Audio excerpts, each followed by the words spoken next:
Texas! He's a 10. I choose this family.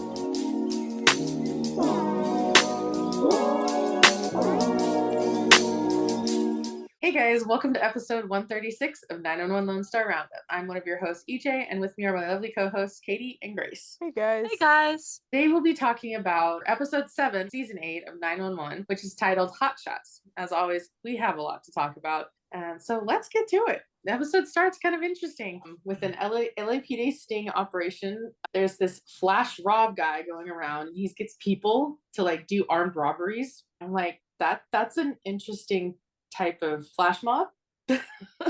Sounds about right, let's be real. Yeah. And so apparently it's been something that's been going on for a while, and Athena is undercover at this jewelry store, and she's at the counter when like this all goes down, and the cops are able to kind of like stop this one. And it was pretty cool to see Athena in like an undercover role, because we don't really see that with her that often, like ever. I think she had long Those ladies that long hair. the long He had like a hair, long the wig on. wig, I'm like, yeah. hey, kind of can pull that off. It was pretty iconic. Yeah. Listen, Angela Bassett could be in literally every worst haircut, worst style, worst everything, and she'd Yep. still be one of the most beautiful women I've ever seen. Agreed. So Yeah. I know, especially like I think at a certain age, people can't like pull off like really long hair, but somehow she can. Yeah. Mhm. And Yeah. some people like they make it look better. Like Right. their age makes it look even better too. Mhm. And I love Athena's comment about you should be careful who you let in your Discord chat. I was like, we That need to was get so that, funny. Jim, and just like Yeah. blast it on our Discord. Totally.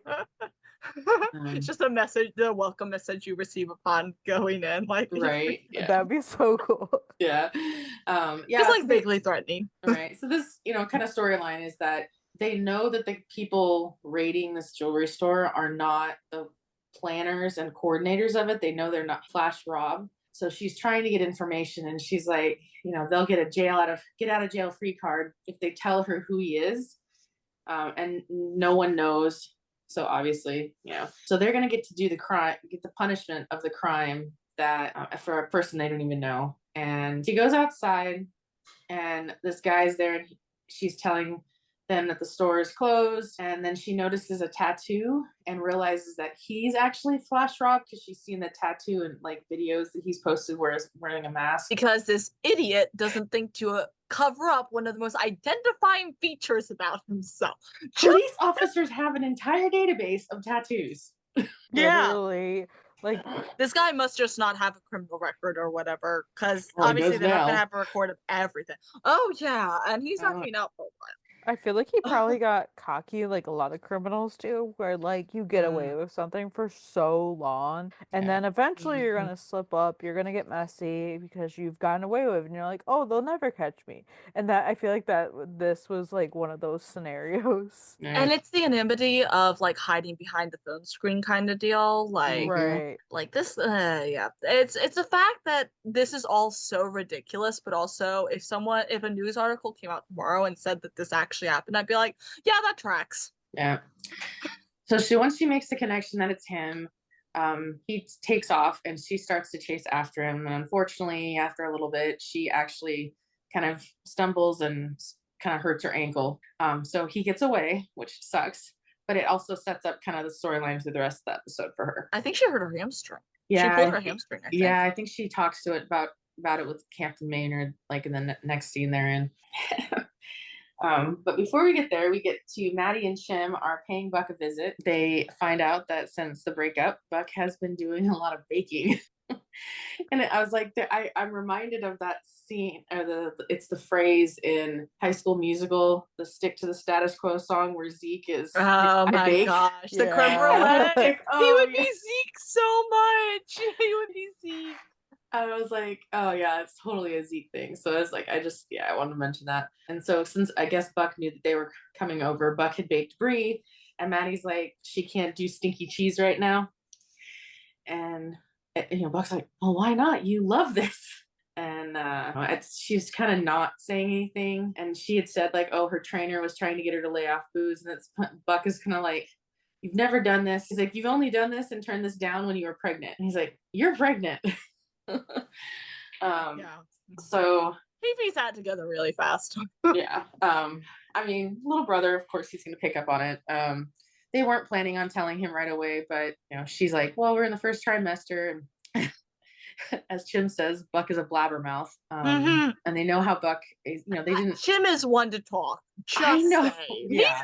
He's as much a blabbermouth as Buck is. But I feel like it's Probably different more. if he were to blabber, because it is his child. It so is I feel his like kid.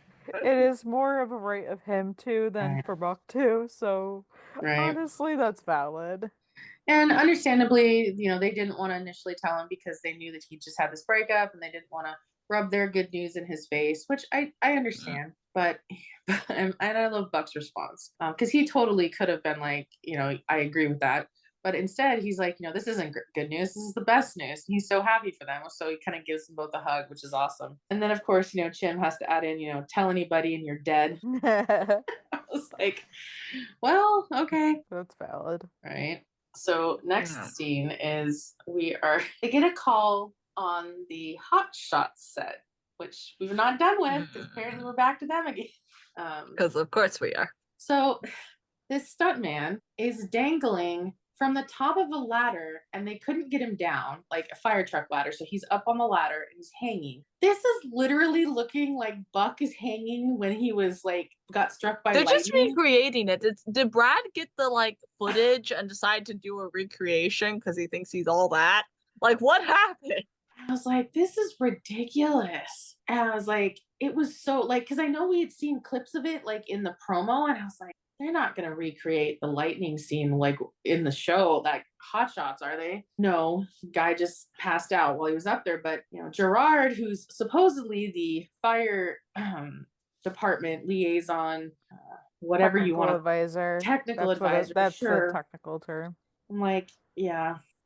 Well, it's because Brad just started moving him back and forth way too fast. He didn't know how to use the machinery, and he was using the machinery. Right. And Gerard was like, he should not have let him do that. And as the technical advisor, he should have told them that, Gerard should not have been doing, or Brad should not have been doing that. And I think even Bobby was that's your job, dude. But of course, thankfully they're able to go up and rescue him and get him down. And then there's this moment where Brad just hugs Bobby like he's his best buddy. It's just really weird. It's sweet. I like it. It's sweet. Yes. It was just weird. I was like, okay, this is how we're. But I mean, we could kind of tell previously that Brad was very taken by Bobby. I know. Yeah, he became very captivated. Yeah. I don't know. I'm a little biased because I'm just sick of the HOTSHOTS Brad storyline. I never liked it when we had it, and I still don't like it all that much. But the hugging scene that was pretty cute, honestly. Me too. If Bobby was in front of me, yeah, me too. Yeah. Just get over here.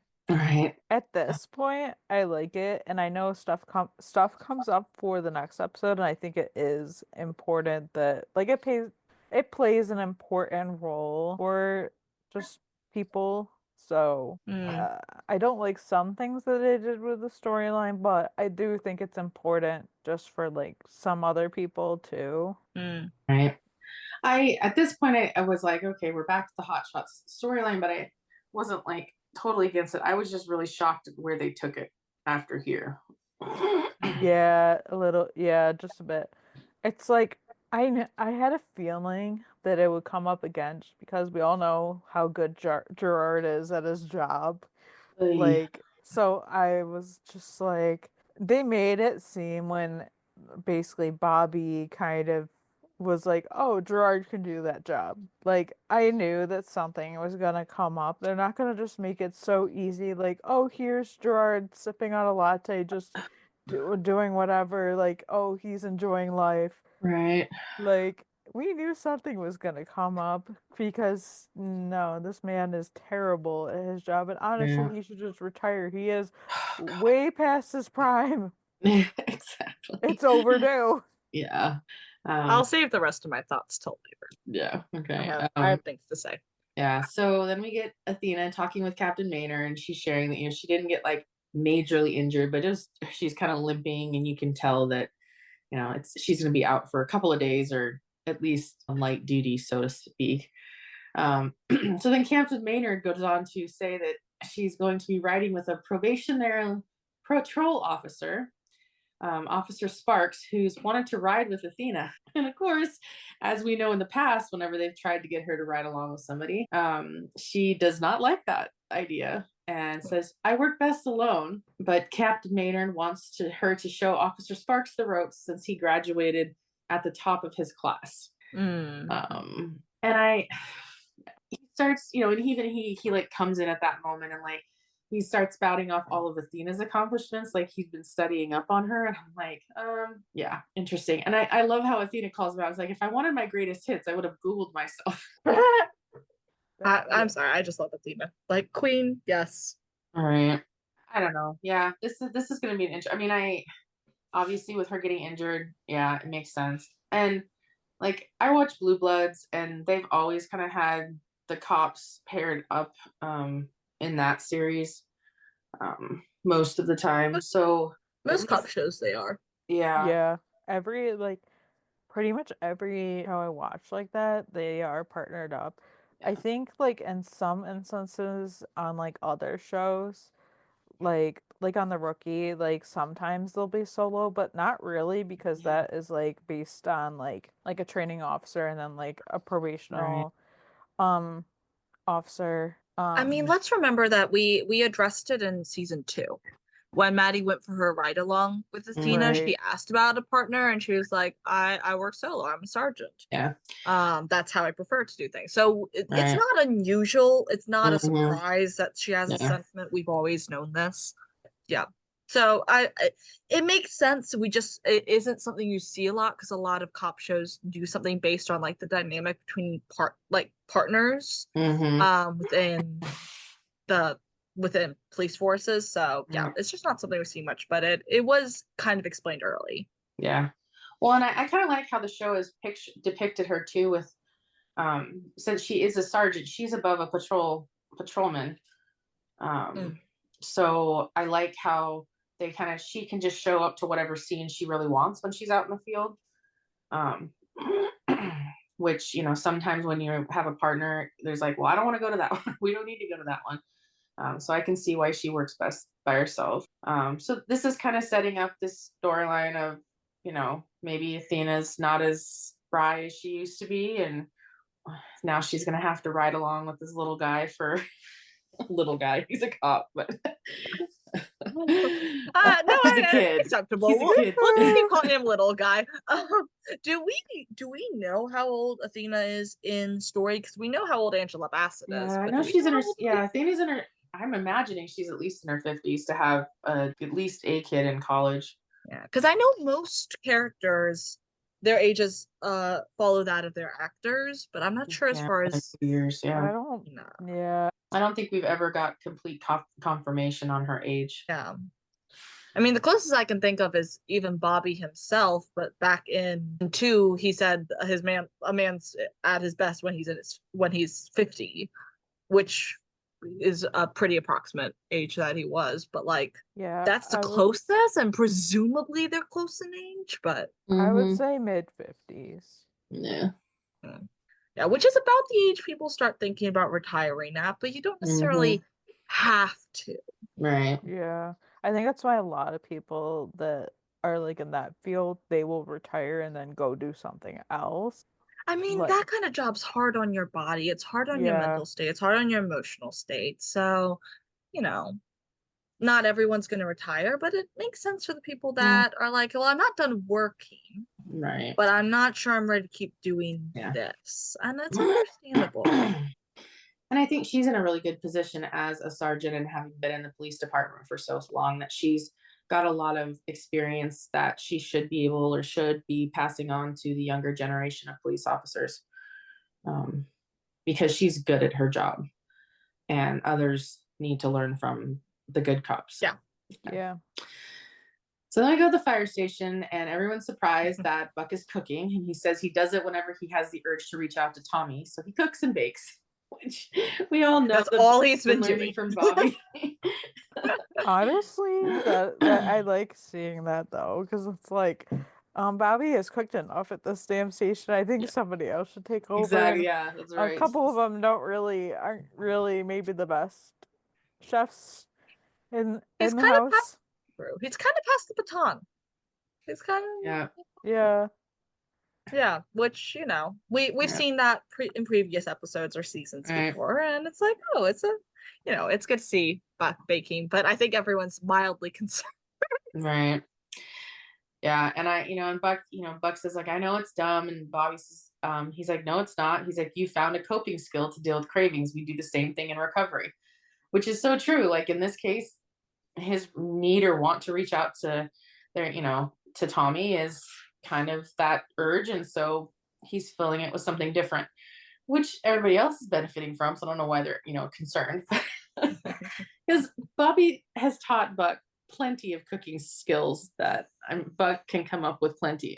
The dude make baked Alaska, like for goodness sake, like he's doing great, right? And then at one point, I want baked Alaska. At one point, Buck is looking at his phone and he sees that Tommy is typing a message to him, but then it goes away. And Buck's like, well, should I text him? And Eddie like takes the phone from Buck and then passes it over to Hen.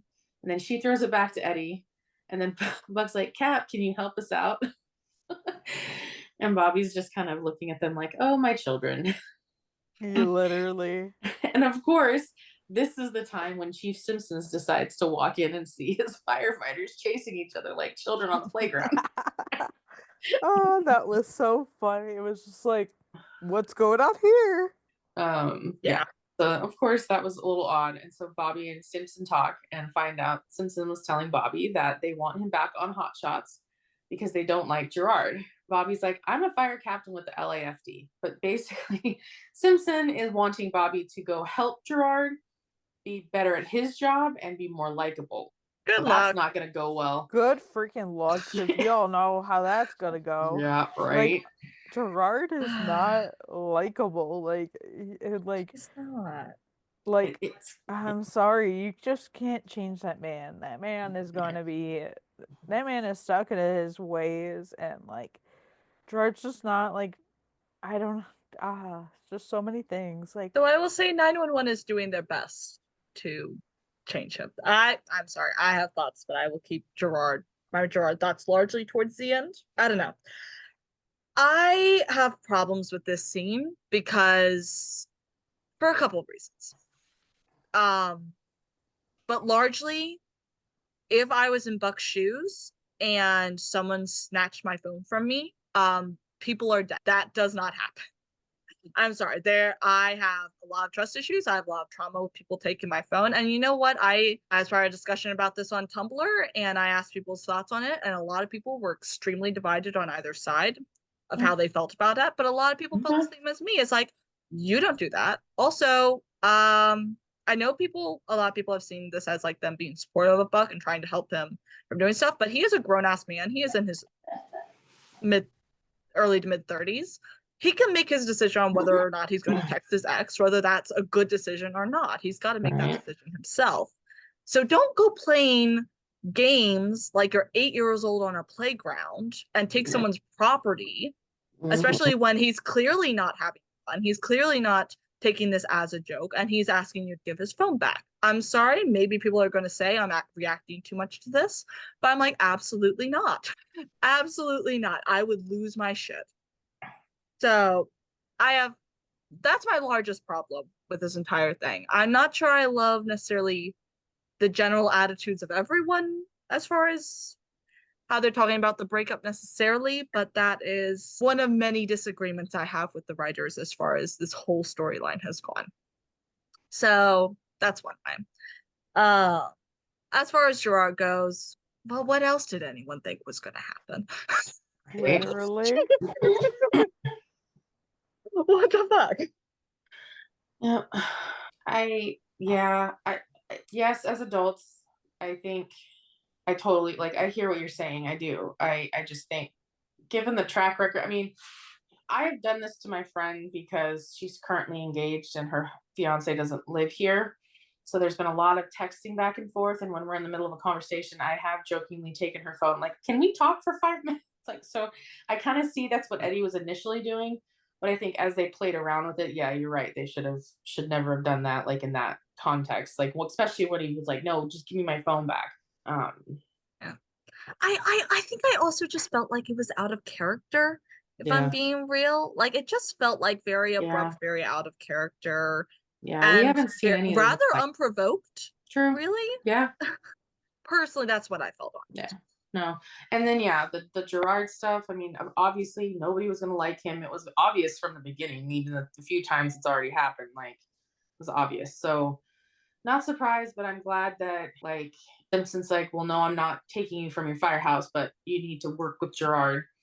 Which I'm like, you can work with an ant too, but the ant's still not going to change its habits. Yeah. I mean, in one sense, I get that like Bobby was good at that job, Mm-hmm. but like it's not really Bobby's like responsibility to like coach Gerard through everything that he fucks up. Like it's just like if I'm sure there's somebody else out there that can literally help this man. Like Yeah. let's not put all the power in his hands where he Yeah. has to like help them. Like it's just like it's not really like Poppy has other things going on. He doesn't need to be like doing this, but like I get it, but it's also like really. See, I am glad that Chief Simpson did say what this is all about because he literally said it's money. The Hot Shots show contributes like donates a lot to the LAFD, so they're kind of Right. at their beck and call. And the fact is that it's not even like about Gerard having power in this case, it's fucking Brad. Because Brad's the one Yeah. asking for Bobby to come back. And let me just say, everyone's giving this man way too much power. I'm sorry. I know this is how like a lot of Yeah. celebrities are get given like undue power, and honestly, like that should maybe be talked about a little bit more. But I'm just like, Yeah. I imagine they wouldn't feel so pressed to go get Bobby if Brad had not specifically asked for him to come back. So Yeah, and I would also like to know what's it like on set with Brad, like when the cameras aren't rolling, because he seems very toxic to people, and then all of a sudden Bobby's like a 180, and so I feel like I can't believe the show is still running.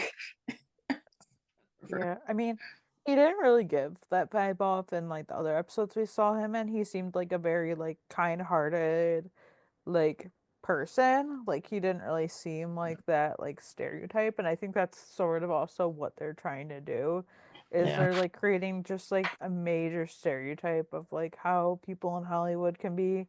And it's just like it's kind of for old. sure. It's like Yeah. we see this in like almost every show that literally has has this kind of like storyline. It's like the same thing, and I'm just like, really? Could we not create this? You've got a really good point, actually. You do. I think you have the point there. And it's true, like even as annoying as I found him in the earlier episodes, I still tolerated him more, at least. Like he was an okay guy. He was just there along for the ride. Personally, I didn't like him all that much, but it wasn't necessarily because of anything he necessarily did. He's just a lot more annoying this episode. And it's because they're making the stereotype. So yeah, nothing against the actor at all. Of course, Oh yeah, I've no, heard a lot. true. I've heard a lot of shit towards the actor online. I'm like, no, we're not doing any of No, that here. he's a He's great playing his role. actor. Great role. But it is like, okay, that's a choice. I will say, as far as we're about to see, because I know we're about to go and see this, Gerard's the problem on set so far. Yeah. And honestly, like if you have like one bad person that you're working with, that really just shifts the dynamic between everybody. So that's what kind of why like, just people like act certain ways. Like Gerard is definitely messing up whatever is going on over there. So like it is like one bad person can cause people that normally wouldn't act like annoyed or like act a certain way. It can really shift things. So I totally get it in that sense too. Yeah. Yeah, it seems like he bullies like the understaff, so to speak, like the assistants, all that, the PAs, all that. and kind of worships Brad and doesn't tell him that he's doing any sort of wrong. That's sort of the vibe I'm getting from upcoming scenes, which we'll definitely talk about when they come. But it's Yeah. like, okay, Right. can we just, I don't know, get an instructor from the academy to do this or something like that? Yeah. Like, sure, I don't know. Yeah. I Mhm. mean, I know why they're making these choices, but it's I still mean, I like, kind of that's really easier. I mean, I kind of understand why it was Bobby and now it's Gerard, because I feel like even though like I feel like an academy instructor might be like kind of out of touch in a sense. And no, because I Mm. feel like teaching and like actual like things are a little bit different. I'm sure there's like different qualifications. Generally, instructors, I'm pretty sure, are ex-firefighters. That's what I thought. I might be Well, wrong, yes, but that's but what I thought. I still feel like in a sense those are like two different things. Like a lot of times in shows when they have like technical advisors or people that either work in the field and this is like their second job, or like they are like ex-firefighters or whatever it is. Sure. I mean, I see what you're saying.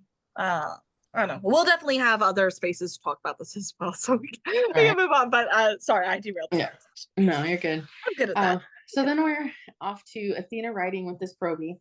All he's doing is observing her and taking notes. And you know, she starts asking him like why he wanted to be a cop. And then at one point, like they're driving down a road, Athena's slowing down and like kind of, you know, doing her normal cop thing. She's looking around, she's kind of seeing what's going on around her. And he's not really giving her a like true heart like reason why he wants to be a cop, other than he wants the power. And she asked him to describe the people sitting on the bench near where they're parked or stopped, and he can't. And you know, she explains that, you know, if I don't know what's going on around me, because all he's been doing is like keeping his nose in his notebook, he's writing notes about working with Athena. Which I feel like is everybody when they first, like you always see this on shows. That's like everyone at first, so they want to make sure they don't miss anything, so they're taking so many notes, and it's like, yeah, maybe not. Yeah, because you have to learn I those mean, instincts of what, you know, looking around and being aware of your surroundings. Right. And just so like the way, like I was just like when I watched this, I was like, oh, I've seen this before, but it's just like her being like, bang, bang, bang, now you're dead, and I'm dead too, and it's just like I love this type of scene because it's like, oh, where are we? Because that's what they did in like one of the first episodes of The Rookie. Like it was just like, where are we? Wait, where are we? And then they had to say like what street they're on, and then they couldn't, and it was just like a whole thing. And I just like, it's very reminiscent of that. And I'm just like a lot less intense in this scene, and surprisingly, but I'm just like, whoa. I don't know what show I'm thinking of, but there's another show that also had a scene like this where they were in pursuit and the guy didn't necessarily know it all that. I don't think I'm thinking of SWAT, but I haven't even seen The Rookie, so I know I'm not talking about The Rookie. Now I don't know. That's gonna bug me. Okay, there's definitely another scene that I'm thinking of. Yeah. Though that is someone like a rookie chasing people and being like, I'm not sure what street I'm on. Right. That's gonna bug me. Yeah. Well, and it's tough too, even for like more seasoned cops who maybe move to a different area or a different city, and then it's like, oh, they have to learn their like the roads again because they're not familiar with that area. Right. Yeah, because like I know, like on the season of The Rookie, they tackled it because there's a guy that is technically a rookie because he worked in Texas for like 2 years before, but then he moved to LA, so now he's like, you know, learning basically what they do here. So it's kind of interesting. like it's almost like culture shock for him because like in that scenario, like in like things are different in Texas than here, and I think it's interesting. Yeah, I think it's also interesting though, like early in the scene, since we have the Proby talking and him talking about like what made him want to be a cop. He talks about like his dad being abusive. Right. And how like at one point the neighbors like called the cops and stuff, and they rolled up, and they didn't take him away or anything, but he saw how afraid his father was, and that like that rush, that power, like he's been chasing that, and the moment I heard that, I'm like, okay, well, we have a problem. Yeah, I definitely It's didn't like him bit- from the beginning, and this was again another reason why I was like, I don't know about this kid. I was very Mhm. hesitant. I don't know. I kind of like I have such complicated feelings on it because I was very hesitant about it, but like I was also like hoping, being hopeful about it. Like I was just like, I don't know what is going to happen, but like maybe, I don't know, something will come of this or something like that. But like it's very, It could I go in don't multiple ways. exactly. And I don't even know, but like even how to put this, but like it's very much like I don't even know, but like it's he's looking at this with very like fresh eyes. That's definitely not what I want, what I'm thinking, but like I Mhm. don't know how to put it to words. But like I mean, he's a rookie. He's young. He's Nah. yeah, yeah, inexperienced. Mm-hmm. yeah, like yeah, he's very like just innocent in that sense, like because I don't know, I there's a certain term, but I can't think of it. But like it's Naive? no, it's no, Hmm. Okay. Mm. That ran through my vocabulary at the moment. no, Where it's I'm like, nothing that like anybody would be able to think of, just like mm. that, like just so Mhm. randomly. Yeah. And then we get a scene where Athena's talking to Hen actually about Sparks, this police dude. And Athena's telling her like he just rubs her the wrong way. She doesn't know why, but he just seems like the pick me type. And Athena Mhm. thinks he's power hungry, and she's worried about keeping up because she's still kind of nursing her ankle, and she's got this young officer with her. And Hen, tells Athena, to get over yourself and then follow her instincts. Because I don't think Athena's instincts have ever been wrong. No, not so Not far that that I've I can seen. think of. And she's a great sergeant. And I know she was a great cop when she was first starting out. So if she's got instincts that this guy is like gut feeling, like I would trust her gut any day. But like, I don't know, like policies and shit. The Yeah. force is not made well for feelings and Right. like following instincts, even though you think that it should be. And that if, as I was saying before we got on here, if we're handing guns to people and putting them out in general society, should be a little bit more careful when someone says, "Oh, I'm not so sure about this guy." Mm-hmm. Yeah, which I get in a sense that they like devote and they spend like so much money and time on these recruits. So I understand that just with just one little bit, they're not going to be like, oh, yeah, we're not going to like just let them go that easily.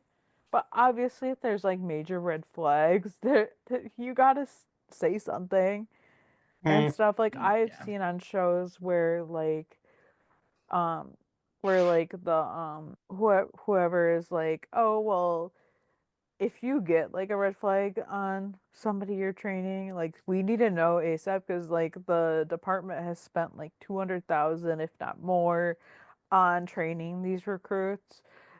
So like we need to know like before we devote even more time into these people.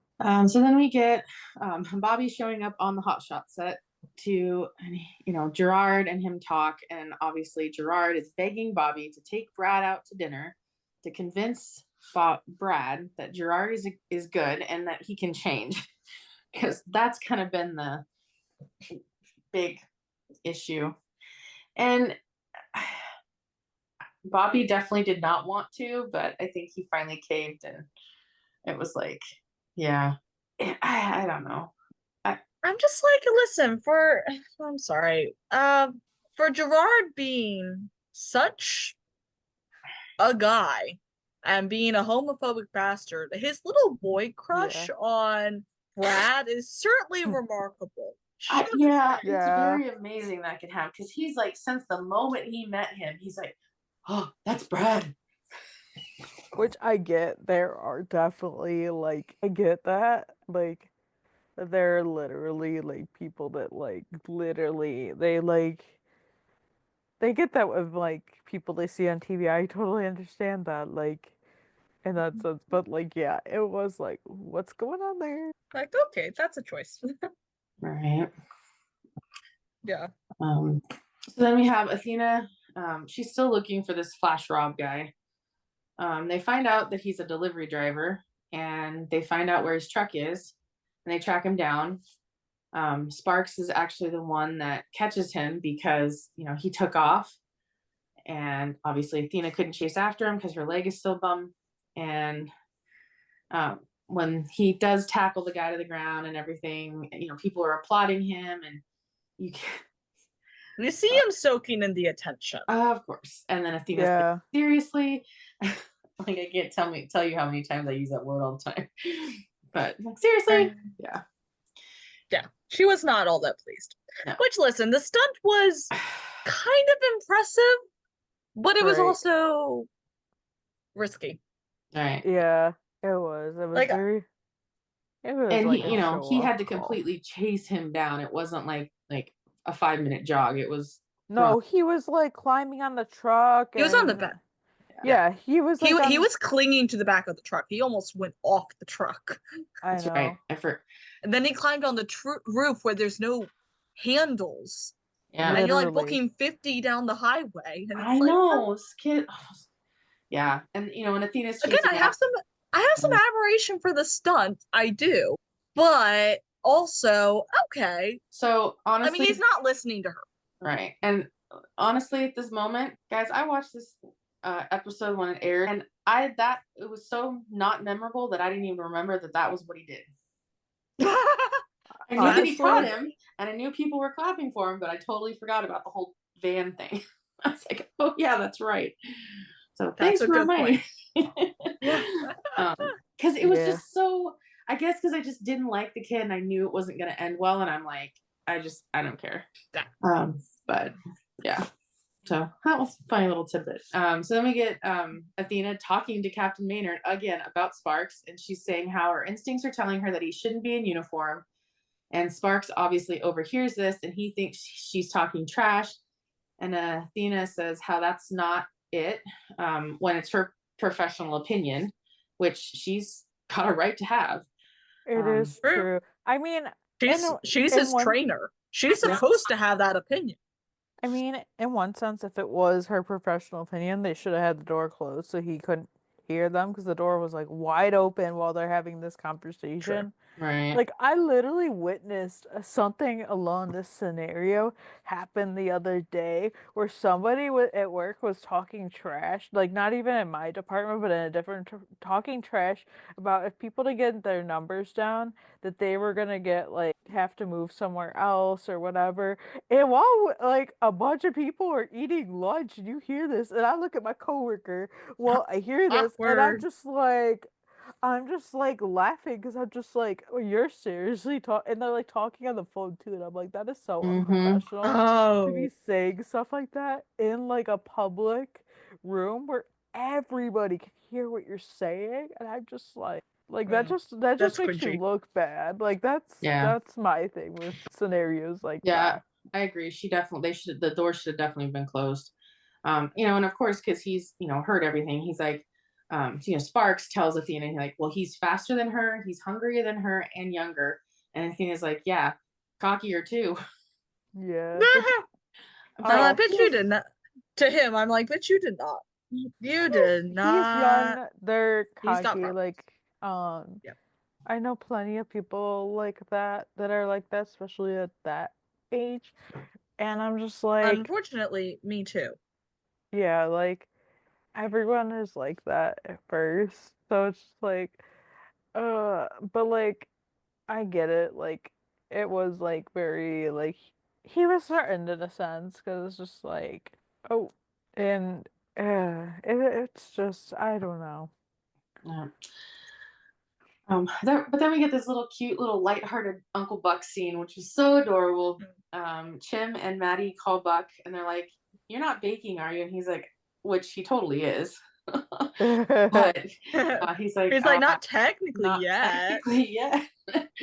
And then they're like, great, remember how we told you that some person would come in and, change your life or whatever? And they're like, yeah. So he opens the door when somebody knocks on it, and he answers it, and they're on the other side with G. And he's like, remember that special person? He's like, oh, I was like, this is so cute. Uncle Buck, G. That's adorable. Them making all the cookies, like And- literally all the kinds. the And I'm like, literally honestly, 3 different types of valid. cookies. Yeah. Which, you know what? Fair enough. Me too. Fair enough. Yeah. I love eating cookies. Happens on almost a daily basis. There you go. Me too. They just came home from their date and then had to take like 3 containers of cookies. Oh, I know, to pick them up because they were looking for some time. I was like, oh, that's cute. I just love seeing that, because I know we got one. Probably the first season G was really around, where Buck is chasing her around his loft and like putting pillows down on the stairs so she doesn't climb up the stairs, and picking up all the crayons when she. So then to see this now, and they're like, oh, now they're baking.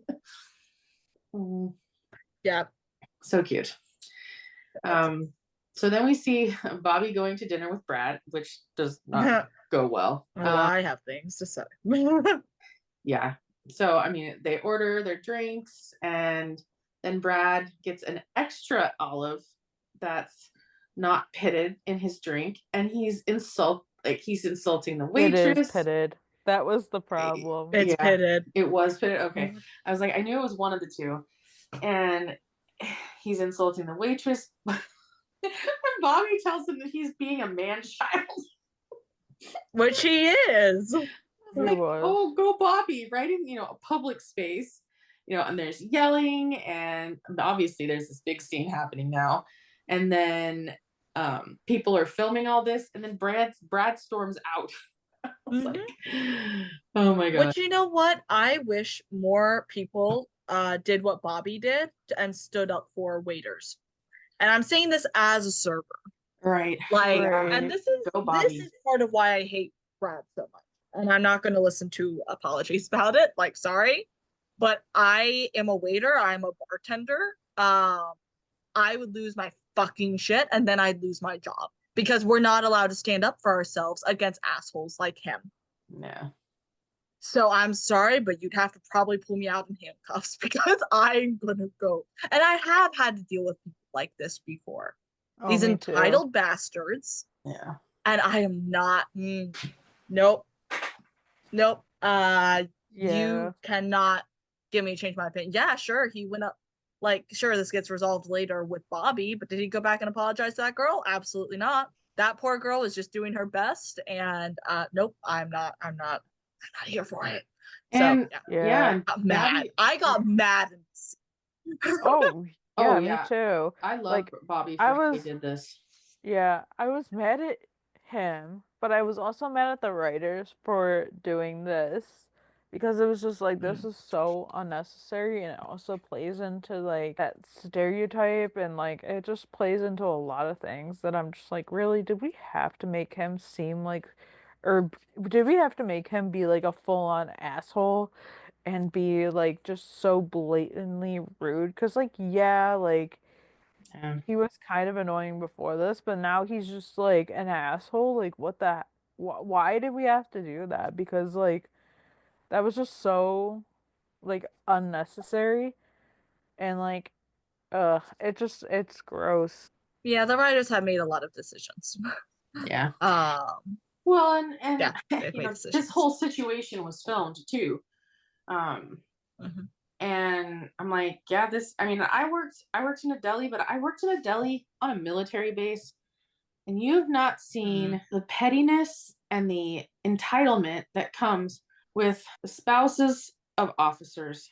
I kid you not, the spouses wear the insignias of their spouses who are actually active duty more than the spouse does. It is like the entitlement of some of these people. Like, there's a reason why. I work near the Naval Academy. Yeah. Oh, yeah. Yep. Talk about entitlement. I'm just saying, I get it. Yeah. And I don't work at the Naval Academy, but near. Right. Yeah.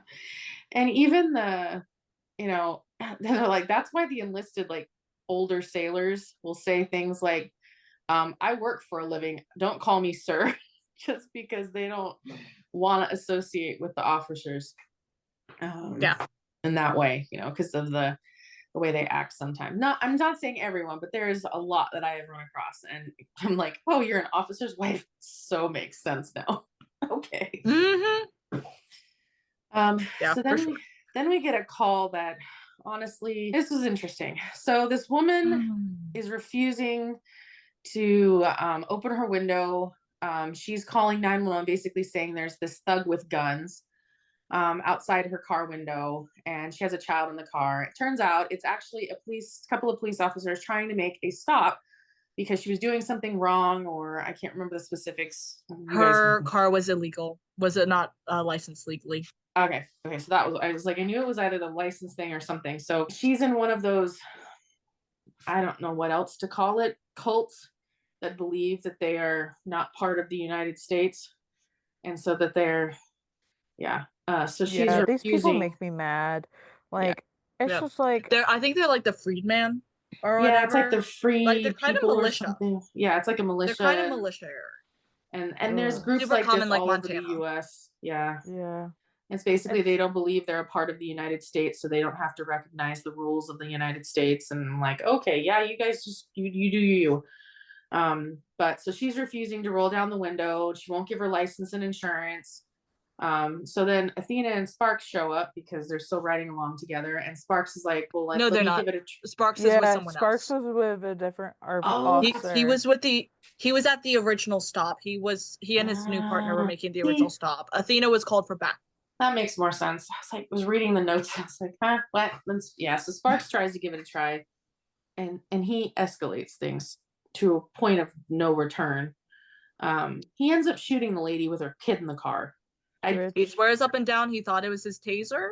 I don't know if that's true or not. And I do believe that part of it, just because he had said like taser, so he was gonna grab his taser and like tase her. He wasn't gonna go for like obviously something more lethal. I don't think he intended to.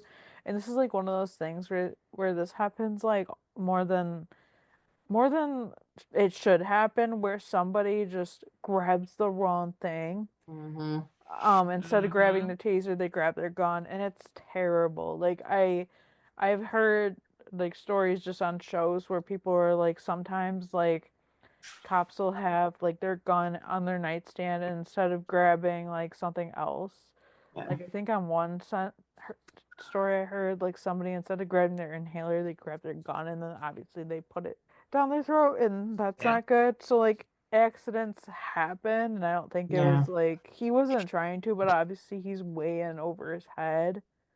Right. He acted too fast and he acted without thinking.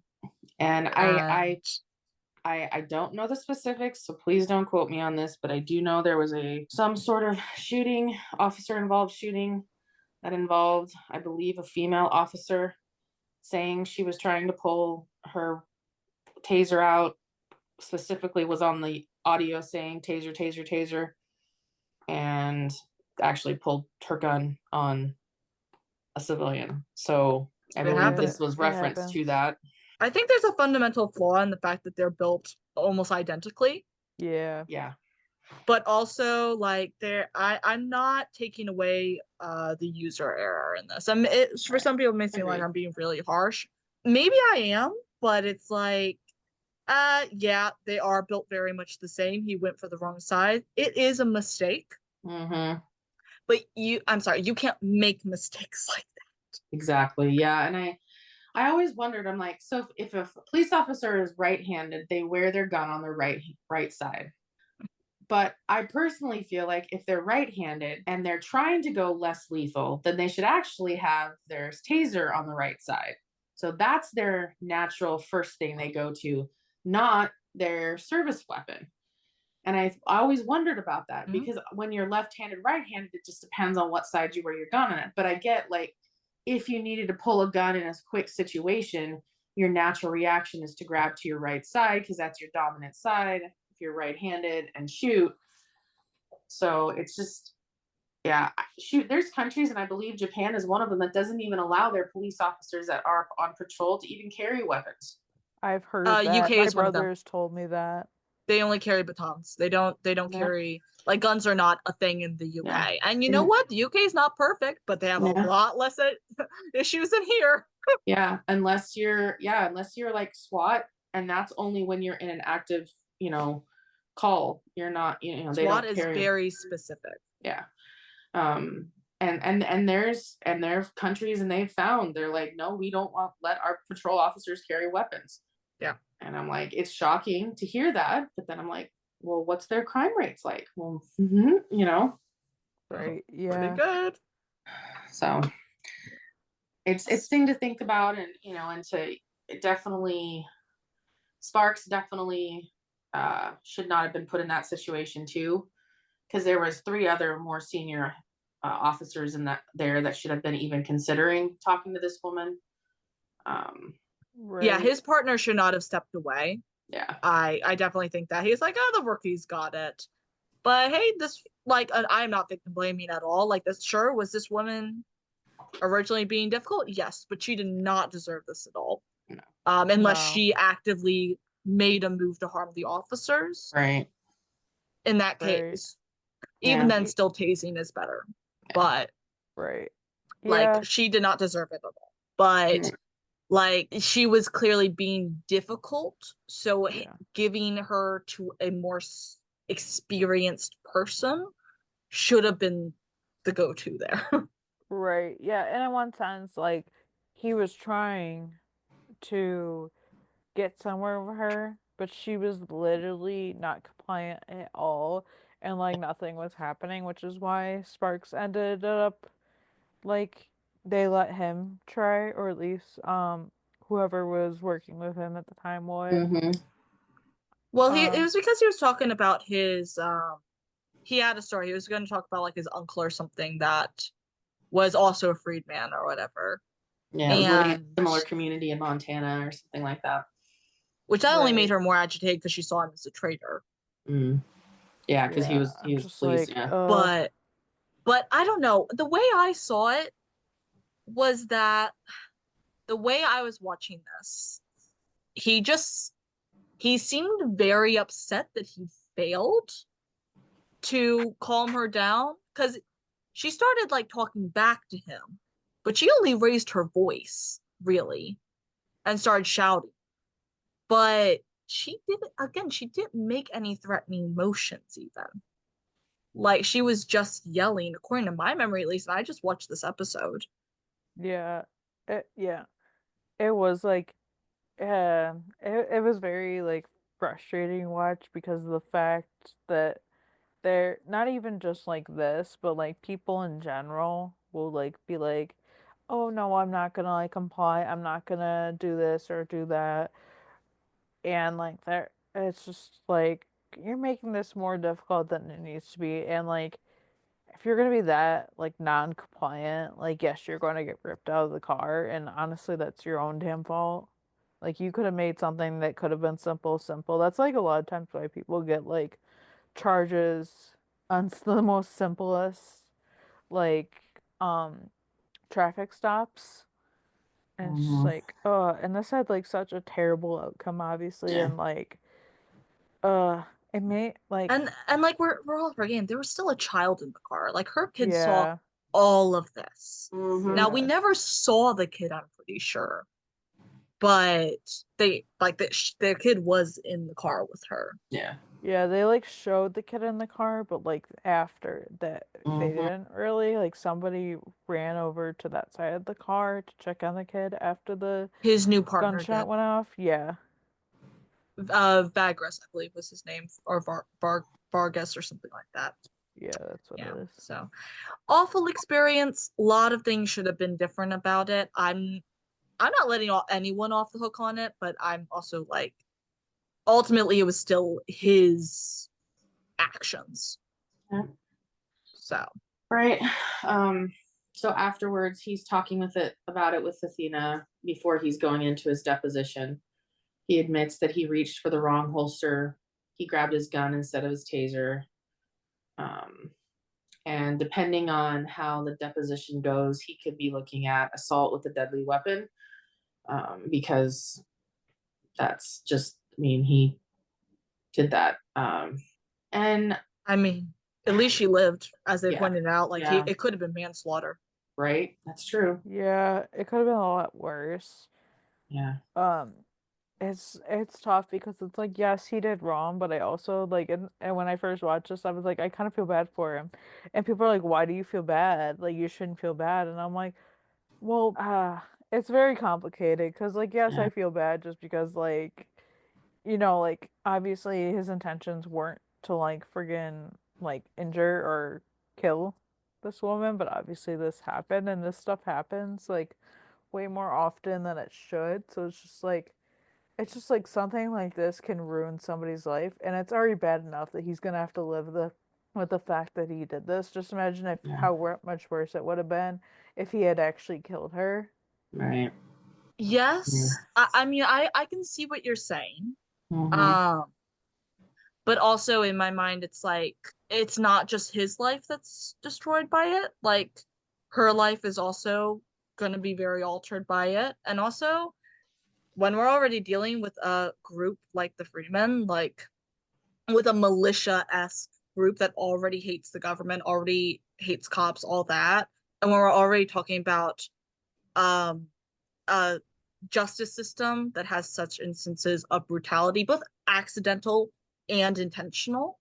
Mhm. It's like his actions, whether they were intentional or not, and yeah, it does seem to be an accident, but they still have far-reaching consequences even beyond this. Like it's not just his life that's destroyed.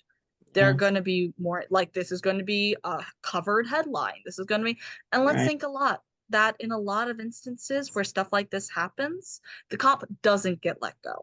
Like stuff that is actual intentional, the cops have not been let go or have only been let go but not charged further kind of deal. Right. It's just instances of fractured trust like this in the community.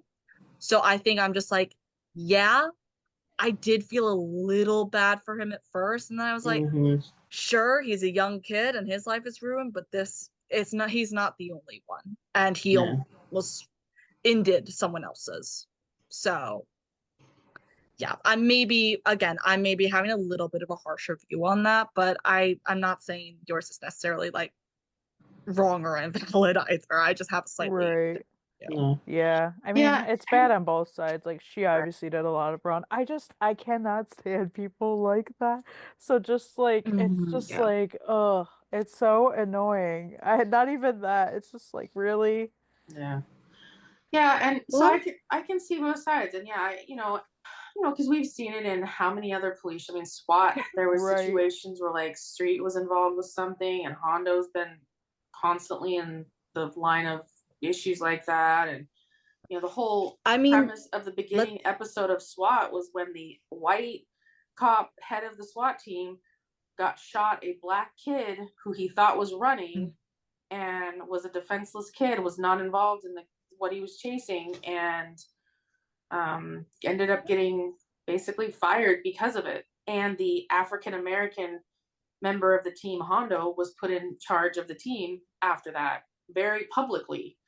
Um, to appease people. yeah, and Like, so I feel for the kid. I definitely had the vibe kind of through the episode that I'm like, especially when he's talking about like wanting the power.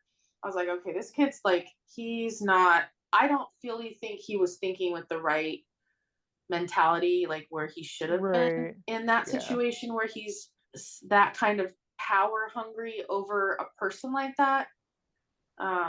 But he in the end of the day was the one there, and he has to unfortunately face the consequences of his actions, because even if she had just he even if he'd shot his gun and hadn't hit her at all, he still would be going through internal investigations for the discharge of his weapon, Right. and so he would still have consequences. um Unfortunately, he did shoot her. It didn't go the way he thought it was going to go because he thought he was going to tase her. Yeah, it was hard all around. I don't feel like we'll be seeing him again. No, He's for yeah, sure he getting would fired. be fired for sure. yeah, not even that, like, and I don't know. I just Also, they 911 doesn't follow up like that. yeah, yeah, no. We're not gonna randomly just see him. Like they Yeah. clear like yeah. I really don't like what they did with the storyline. Like it had a lot of potential Mm-hmm. for things and they really just did something that we've seen probably on like many different shows before and I was just like, oh boy, this is where we're going. Okay. Okay. I mean, I think So 911 also tackles these shows or these topics like when they feel like it, in opposition yeah. to like a show like SWAT, who like their one of their main continuing storylines is talking about combating like the whole thing about police brutality from within the Mhm. forest and all that. Again, like as EJ said, their literal opening episode is the white guy shooting an innocent black kid. Yeah. Like, hey, not great. That's not good. So it's a heavy and intentional theme, and it doesn't always sit well with me that 911 just picks it up when it feels like it, but also Yeah. Talk they're about not funny. solely a cop show as well. What a coincidence, too. I brought it up. I didn't even mention the character's name that was fired. His name was Buck. True. I forgot about Hilarious. that. Like that's kind of funny. Yeah, that's something. Oh yeah, that's why it stood out to me because his name was Buck. Yeah. Yeah. So through in this scene, then Elaine comes up and talks to Athena, and she's like, "I promise I never will give you a probie again." And Athena says, "Actually, she wants one." She's like, "If Sparks taught her anything, it's that the future generation could use some guidance out there." I was like, A plus Athena for kind of learning something from that. And I think that was kind of what the show was getting on Athena's side of it, like kind of trying to encourage her that not only is she, she has a lot to give still, but should also know her limitations. Yeah. Yeah. Plus, True. I much prefer to hear a sentiment like that coming from like a black woman within the Mhm. forest than like Right. one of the old tough white dudes being like, "Oh, we gotta teach the youngins how to do shit." No, True. Yeah. talk to what in many categories counts as a DEI hire, which in today's climate, that's a very tricky topic. But hey, have her, whose community is directly impacted by a lot of stuff like this, Right. have her teaching the young ones out there how to do stuff, because Lord knows we need to start making some changes. And hey, Right. this might just be a TV show, but it does reflect that needs to be done. The changes start from within. Yeah. It's true. Yeah. So then from all this, we get our kind of final scenes, which is Buckhead and Eddie are watching the video of Bobby and Brad from dinner because the whole video is online. And so they're sitting on the fire truck watching it. And Bobby comes up. About him saying, "I kick your limey ass." It's so funny. That then was funny. Bobby's calling Brad an immature, egomaniacal bully. And all of a sudden, Brad is right behind Bobby. And then Bobby's like, he's right behind me, isn't he? Because he sees everyone straighten up like, Yeah, they kind of like, oh, and then Eddie's like, uh-huh. And then so Brad shows up at the 118. He's there to shadow Bobby because in the HOTSHOTS show, Brad plays the captain like Bobby. And so apparently it's being cleared with Chief Simpson, and Brad's character is currently in a coma. So Brad is going to shadow Bobby as a captain. Oh my God. And you can just see Bobby go like, oh crap, what did I just get into? Like, what did I just get myself into is kind of like his whole facial expression. Yeah. And he's like, I did ask for this. Yeah. And honestly, why didn't we start here? I mean, obviously I know why we didn't start here. Bobby wasn't here in 801. But even so, like, that is the best Oh God, can you imagine learn. if they put him with Gerard to learn? He probably would have been like, I'm piece it out. I just watched EJ's face go horrified at the Yeah, I thought. was like, oh, that. Yeah, no, Yeah, that would have been so bad. it's Well, gonna be uh, interesting. I like, did like the outcome, or I did like things that did happen in the next episode. I feel like perspective is brought, and like there's just so many more things that like come out of it. And like it is good, and I don't know. It's I'm fun. interested to see. I'm interested to Yeah, see what it's happens when I definitely watch gonna be a next good week. one to talk about, and then yeah, then we'll have new episodes after that episode. yeah, exciting. Oh my gosh, guys, can you believe how close we are? I know, right? I know. Yeah. Yeah, I don't know. All in all, this episode actually was pretty good. There were definitely some stuff, but I think it was a good episode. I mean, Yeah. I definitely did feel a little out of character in certain areas, aspects of some of the characters that we're familiar with. But I know that comes also with having different people in the writers' room, because they're not always I on get the an same identity crisis episodes. just from thinking about it. Yeah. I mean, I didn't really think too many things were like out there. I feel like it did My make somewhat sense. my main thing that I thought was just a little OC was the 118. I actually didn't find, and that was just in that one scene. Like I didn't find really anyone else to be out of character necessarily. But Yeah. that was just I personal. don't know. When I first watched this episode, I think I liked it more, and then when I rewatched it, I was like, uh, I mean, it's not a bad episode, but I just found it to be more like lackluster or just like kind of duller. Like I don't know how to explain it. Like it just like didn't. Oh, I don't It was like even. the rewatch did not hit, and I'm just like, oh, this is this episode. Okay, well we have this happening, but like honestly, I'm not really like. It's just an episode. I don't Yeah. know. Maybe that's just like coming off of like the last episodes we talked about where just like so much happening. Where this is just like, wow, that's it? Okay. Yeah, I mean, I think a lot of my input that I said in here probably felt like I was ragging on the episode a bit, and maybe I was. I will say I did not dislike this episode. I actually kind of enjoyed it. I wouldn't call it filler, but it was very much stationary within itself. Mm-hmm. And I had a fair amount of critiques to it, but also I had a decently good time watching it. Yeah. I will say, I think, first of all, yes, I am going to be a little harsher on the episodes because I just have this vague feeling of discontentment about the season so far. And it just, I think it just feels like the writers have dug themselves a hole that they're trying to figure out how to get out of with this entire season. And so a lot of things just feel maybe a little bit rushed or a little out of the blue.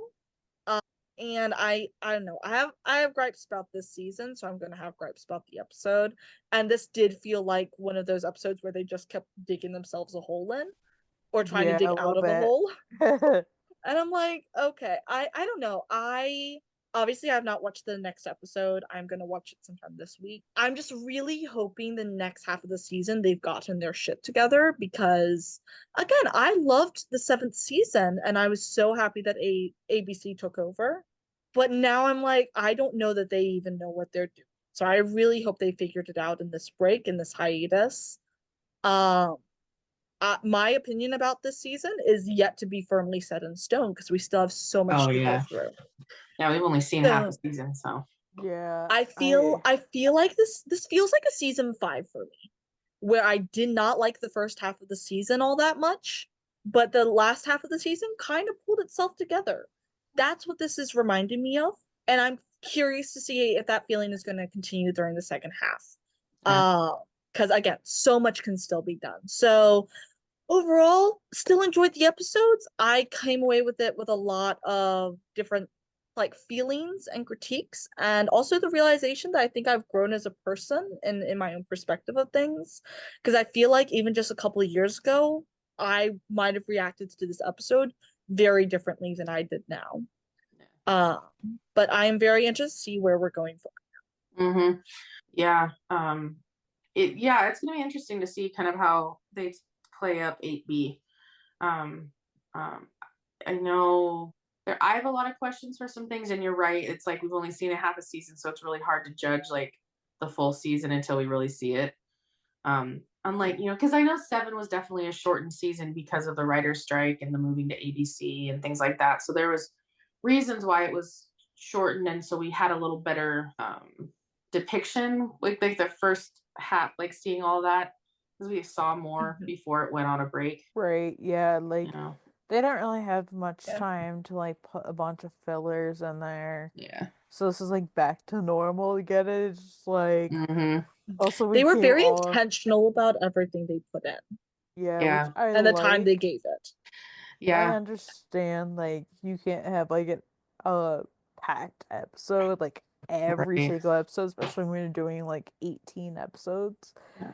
Like that just can't happen. But like Yeah.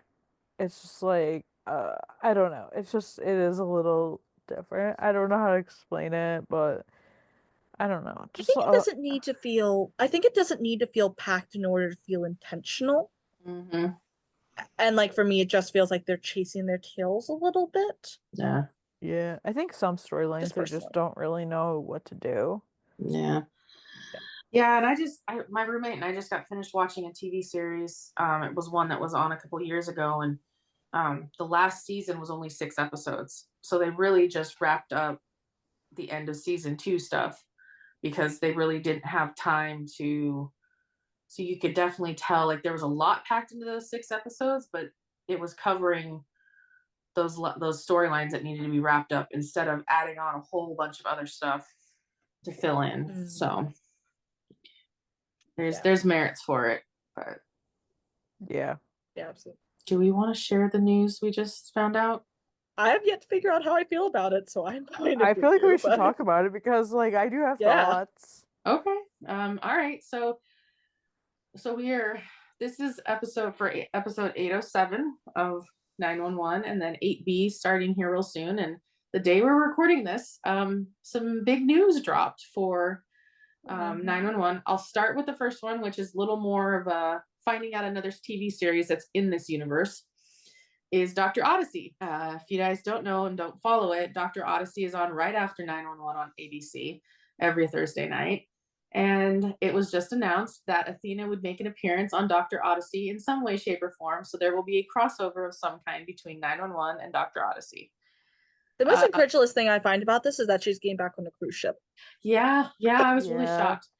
So apparently there's I'm not mad at it, but I'm like, I I'm sorry, she's going back. So many thoughts.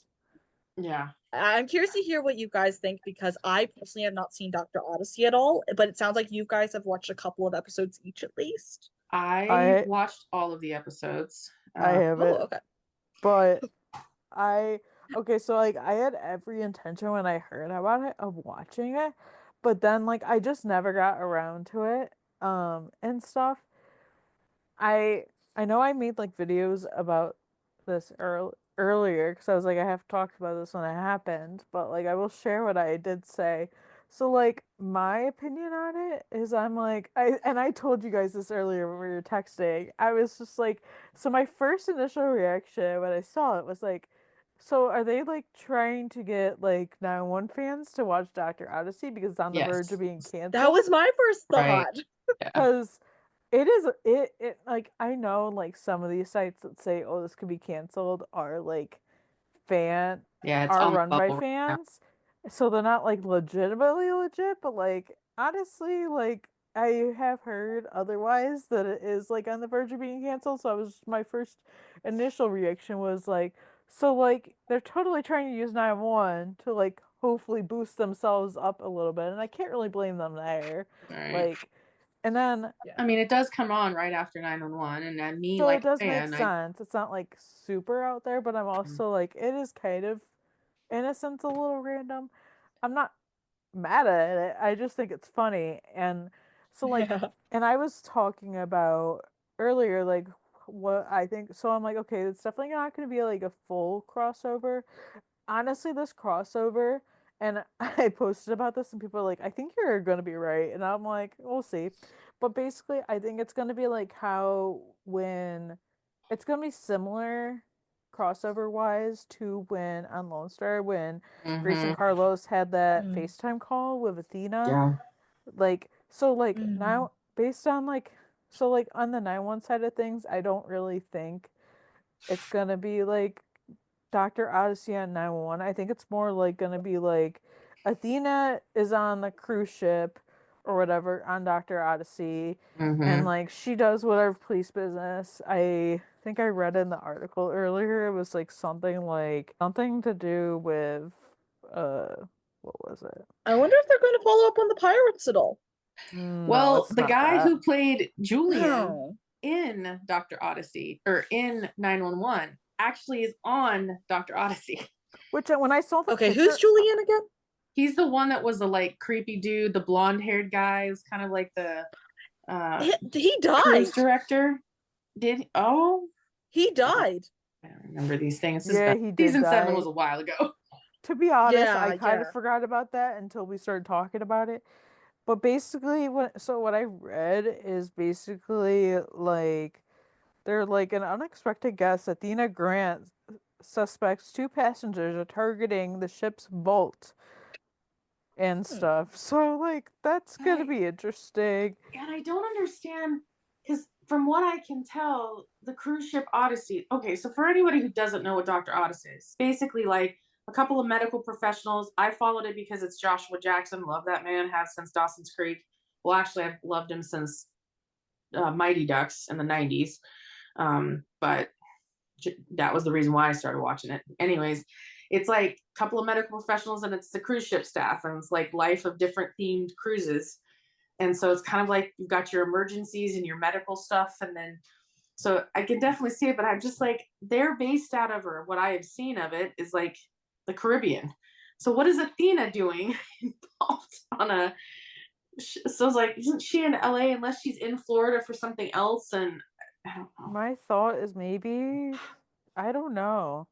Like either they're gonna end up in LA or like she's gonna be in Florida like visiting her parents and then it's like, oh, we Yeah. got this call coming. Oh, I Right. forgot Oh, her parents were in Florida. yeah.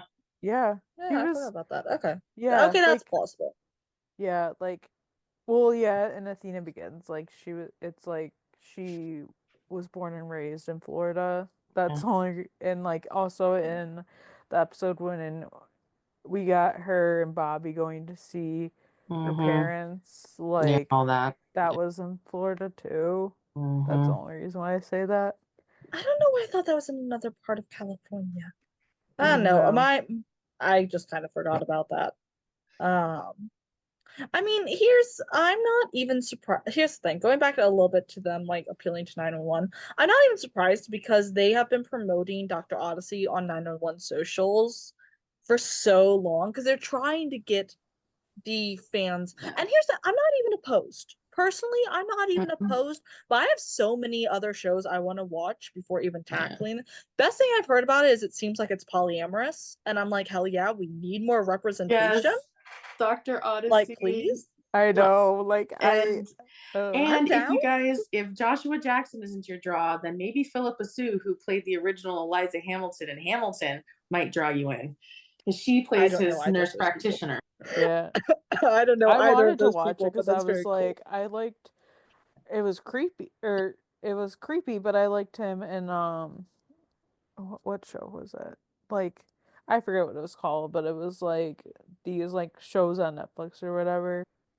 It was creepy, but it was like good, and I'm just like, Um, I can't yeah, think of what it's called. it was a very quick thing. Unfortunately, now she's pregnant because it was like 2 guys and a girl. So now she's pregnant. And I don't remember if they ever figured out who the father was. This is like, yeah, I definitely need. Yeah, so spoiler alert. Sorry, guys. I'm the one to watch I don't this. care. Yeah. I don't know. It's gonna be interesting. It was just the way like things were so quiet but about now one like every other show that has is having like their second half comeback has had some form of like promotion like a second like a B season promo and there was nothing for 9-1 and people kept talking about it and then this came out and I'm just like oh Well, there is that. But so do we know whether this is going to be a I kind of talked about this already. I'm sorry if I missed this. Do we know if this is going to be like solely on Dr. Odyssey and they're just trying to pull 911 fans to go watch Dr. Odyssey, or are they going to So, split it over the we two don't shows? know, but I'm assuming it's going to be like crossovers that were done before, where it's just going to be on like one show. I think it will be like on Dr. Odyssey. I don't Yeah. necessarily think that it's gonna cross into like 9-1 unless in the very end of the episode Athena gets a Yeah. call or something. But honestly, I don't think Well, it's that's gonna how they be a did Lone Star. crossover in that sense. Yeah, well, yeah, when Well, they that's did how they the did Lone fire. Star. Yeah. I don't think it's gonna be like a real crossover. I think it's just gonna be like a Athena goes there, she's in that episode, and then like that's that. I don't think because really only involving Athena. It's not unless they have some conversations in the end of 9-1 episode to like set it up. But honestly, I don't know. Unless in an episode Mhm. of 911, she gets a case that she starts working, and the people that are the targets or the, people who did whatever crime she's dealing with, took off, and she has to head to Florida to extradite them back to California, and um, ends up having to go get him off the cruise ship or something. So there's that maybe crossover. So then like she does an investigation in 911, and then at the end she ends up having to go to Florida and end up on the ship to get to the people or whatever. I don't think it's gonna be that Yeah. big. That's only my Really? only reason for Okay. being like I don't think it's gonna. I don't because if she's investigating, it's gonna be like a major storyline. I just don't think they're gonna go that big. Okay. Yeah, I'm I definitely mean- curious how to how they're gonna do it. I think it's gonna be For cool either sure. way. Just hoping they don't like half-ass it. Yeah. Like I'm really Yeah. hoping that like they actually put effort into it, like to actually draw like more than just to draw people in, but like to like actually build on this possibility. Like they were able to do a fair amount in the 911 and Lone Star crossover, even though it was like brief mentions of it in 911 and one Lone Star episode. They were still able to do a lot. Right. And so Yeah. I'm like, please, I want something. I have no connection to Dr. Odyssey. Like we've already Right. discussed that. So it's not the same emotional investment that I had with Lone Star, but I'm like, please Right. just give me something substantial, something to sink my teeth into instead of feeling like I'm being just rattled around in a can. Yeah, It's like don't just throw things against the wall to see what sticks. that's true. Nail Yeah. something into the wall and dedicate some time to it. Yeah. Whether that's even just Yeah. good time in one episode. Right. Yeah. That's just how I Yeah. feel. Yeah. And then we have another piece of news that also dropped. And it's Yes, we deadline do. official. So the headline is 911 spinoff set in Nashville gets ABC series order for 2025-26 season. So we have our new location. 911 will be in Nashville. I don't know how I feel Not about that. sure. I don't know how I Like, I think I told Nashville?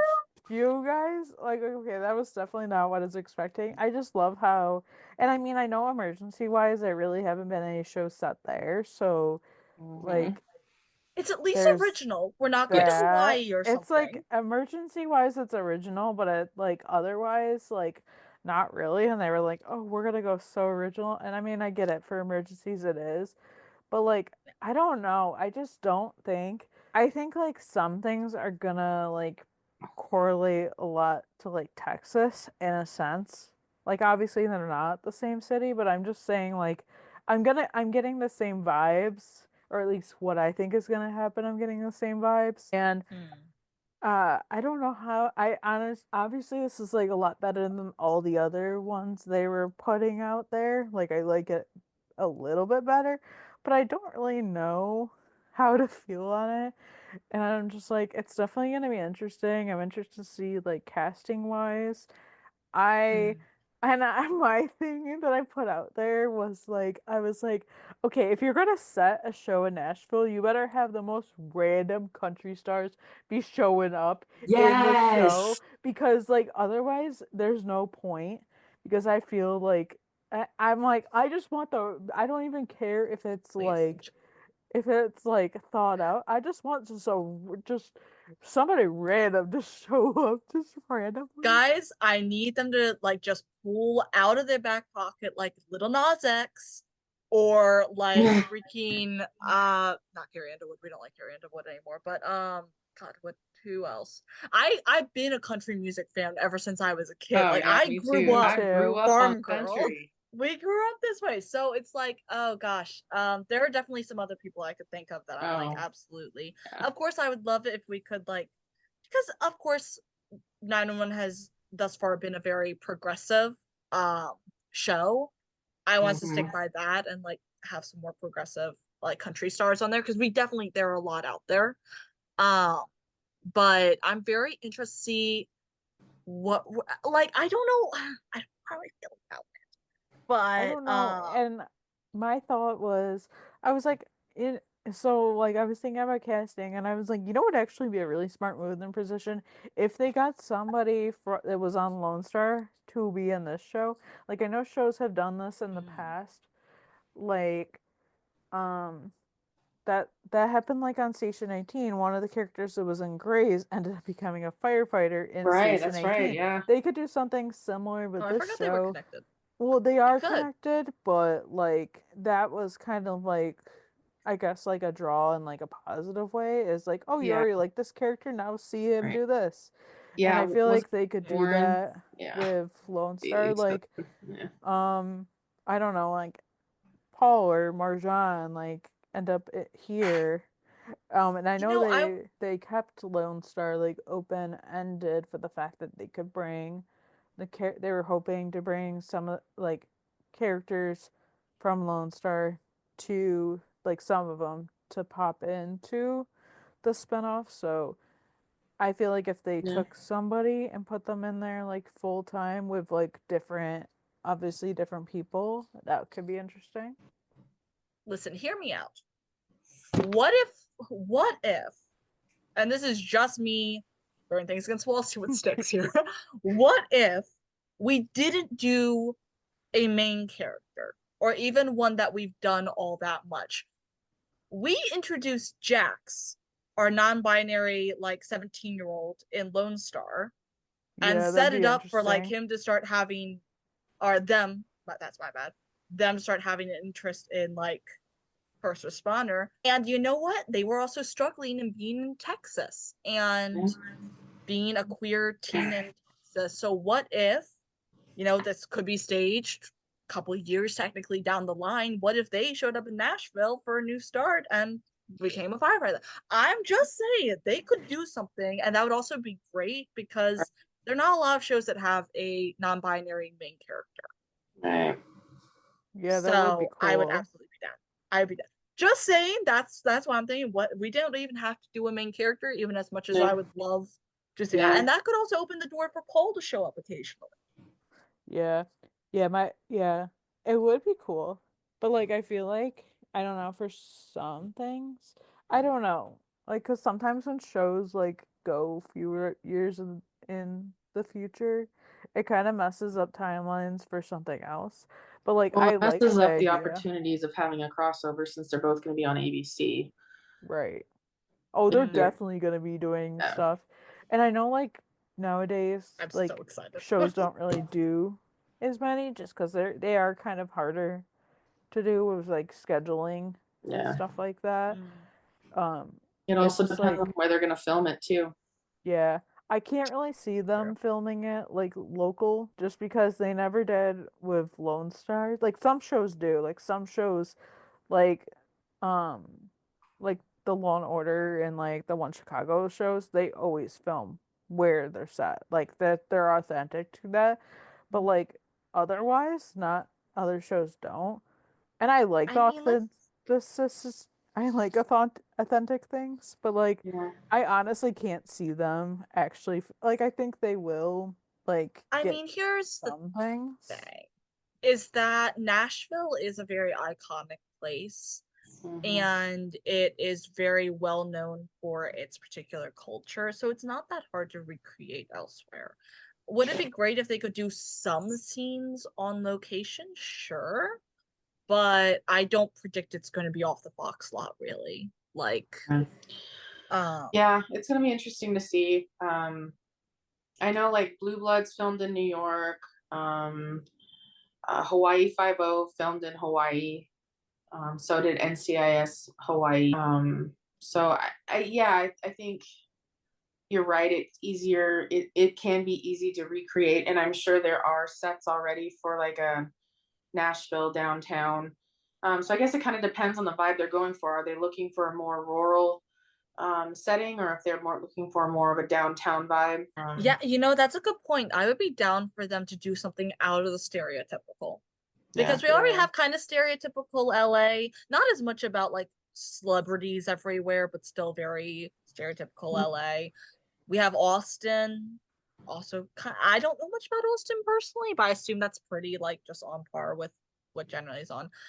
So I'm very curious, are they going to go just general town of Nashville, or are they going to really hype up the stereotypes? Yeah. I don't know. I'm very curious to see what happens, because like different cities are more than just their like downtown. That's true. Yeah. Yeah, it'll definitely be interesting either way. I think one of my reasons that I'm like maybe a little conflicted on how I feel about Nashville is I think I was hoping that they wouldn't do such a large city this time, or that they would do something completely out of the box. Like, as I brought up a couple of times, Baltimore. Hey man, it's right there. Yeah. Nothing is ever said in Baltimore than a couple of movies, and even then it's usually DC anyway. So like, right. I'm just saying, I knew we could have done something. I sort of knew they wouldn't do something that like I knew they wouldn't do like just a random place. Like some people are like, oh, they should just do like a random place in the middle of nowhere. I knew they wouldn't do that because they're gonna I run would be out of down like for that. calls. They're gonna run out of Yeah. things to come up with real fast. And honestly, I think I don't know, like I'm just interested to see what they come up with. It'll definitely be interesting. I don't know. I'm like, I guess I didn't really have like a city in mind. It wasn't what I was expecting. I was just like, oh, that's what we're going with? Okay. Right. I mean, I'm here for it. It'll definitely be interesting. I think once we also like learn more things about it, it'll also be interesting. Right. This is also the only, so we have LA, which obviously was on the West Coast and is prone to a lot of different disasters that we saw, which, tsunami, earthquakes, stuff like that. Then we had Austin, which also had a lot of its own weather challenges and disasters. The thing about the East Coast, and I speaking as someone who does live on the East Coast, we have a few less natural disasters over here. Yeah. Like hurricanes hit us hard. Yeah. There are tornadoes and we get heavy storms, but we are very far from a fault line. So earthquakes have to be pretty severe to hit us. And even then we feel like a slight shake. Yeah, that's literally. And because we're nowhere near a fault line, the last tsunami that the East Coast had probably wiped out the dinosaurs. And I'm saying that literally. Like, we have not had one in a very long time. Like, there's the kind of thing where like the stereotypical things that we've seen before, unless we did something like a plane disaster, but that might be a little too close to home right now for a lot of people, especially. Right. I don't want to fly anywhere this year. I'm supposed to go to England again in a few months, and I'm not so sure about that one. I'm not really afraid. I might swim, dog. I'm not afraid of flying. Like, I'm not gonna live in fear, but it's also like it does make you more aware. I will say that. And I'm not letting myself be afraid of flying like naturally. Part of me does want to like take a flight out of Canada instead, just because that huge there have been a lot of plane crashes happening lately, and I'm just gonna say the first one that happened was over in DC or in the DC area because it happened at Reagan National. So it hit my area really bad. Like the after effects. A lot of people were Maryland or DC natives, so a lot of people really struggled after that. Right. So it's like a lot of us, but still, I'm just saying, if we ever stop having like a lot of plane crashes in real life. Maybe we could do some plane crashes on the TV. Oh, that I've sounds seen enough awful to plane say, crashes but in I'm just shows. saying. I don't know what shows you watch, but I've seen plenty of plane crashes in my shows. Yeah. Oh, me too. I'm just saying that's a little sensitive for people right now. Oh, I'm like, Oh yeah, for sure. I feel like that would be a little too close to home. Yeah. But you know what? There's probably something that's always going to be a little like there are going to be people that watch the show that have lost people to plane crashes or train wrecks or stuff like that. Like, so maybe I'm just speaking from personal experience that like I have had a privilege not have to worry about before necessarily. So maybe that's being a little naive of me. But Yeah. anyhow, there are things that we could do for Tennessee, but we're gonna have to go a little bit less natural disaster. Yeah, because Yeah, they that's get what I'm saying. tornadoes. We've already seen that. Like they can't really do like the obvious ones, which granted with two shows, we've pretty much gone through every natural disaster, so it really didn't matter where We had they killer bees set. this earlier season. Like, Yeah, we're it kind didn't of matter grasping at where they straws set here. it. It was going to be difficult coming up with something either way. All right. Yeah. Well, and I pulled up the U.S. map. We've done a Hawaii show. We've done a Pacific Northwest series, two of them with, we've got, had Texas, we've had Vegas with CSI in Vegas. So I'm glad they're choosing a city that hasn't really been done that much before. And it's like True. the South, but like central kind of Right, yeah, South. it's Midwest, but it's like South. Yeah. So yeah, I'm curious, and I think through the 911 verse, through the characters we've already met in the two 911s, I think it would have been neat if they would have chosen Minneapolis, St. Paul, just to bring the Bobby storyline to a different level, and to see the firefighters in a colder climate than what we've currently had in big Texas and but there again, we've also had Chicago, fire and Chicago Med and PD. So we've kind of already got that. They were going to So do something that was, and also they would have had to do so much connection and crossing over with Bobby. It probably would have been just way too difficult to do. yeah.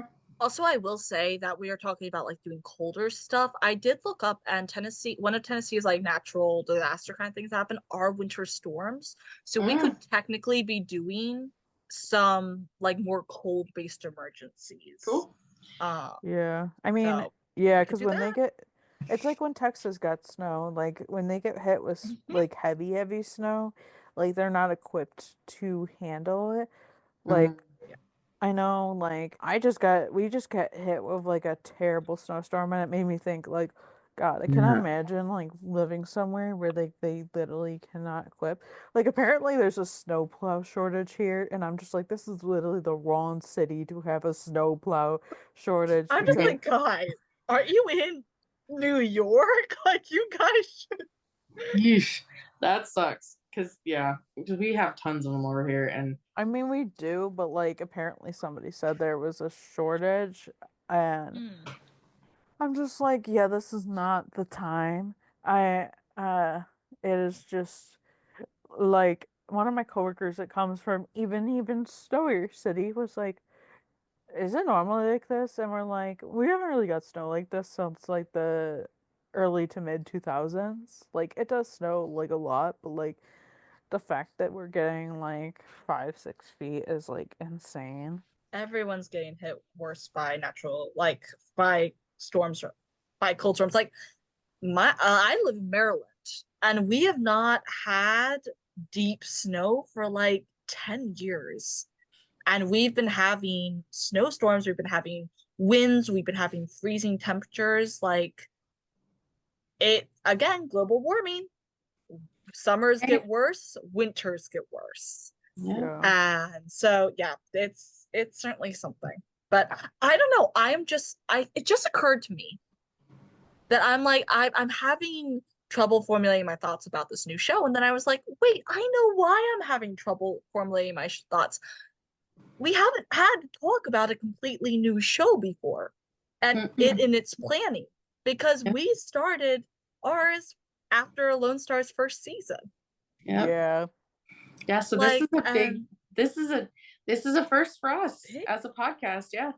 Yeah. Also, yeah. were you guys following Lone Star when it originally was in its planning, or did you get into it afterwards? Because I got into it afterwards. I didn't know a thing about it in its planning. I didn't even pick up 911 itself until I got into Lone Star as well. I did. Except yeah, I because did of like I Rob. heard off briefly.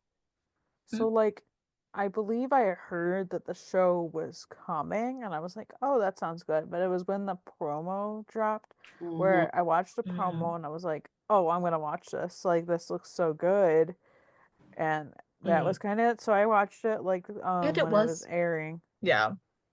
Okay, that makes sense. Because I was like, I know I definitely didn't, but like I think this might be my first time like actively anticipating a new show. So this is a lot of firsts for me. So yeah, because I've been a fan of Rob Lowe's for a while. So I had seen previews for it, and my roommate at the time and I had just watched Holiday in the Wild with Rob Lowe.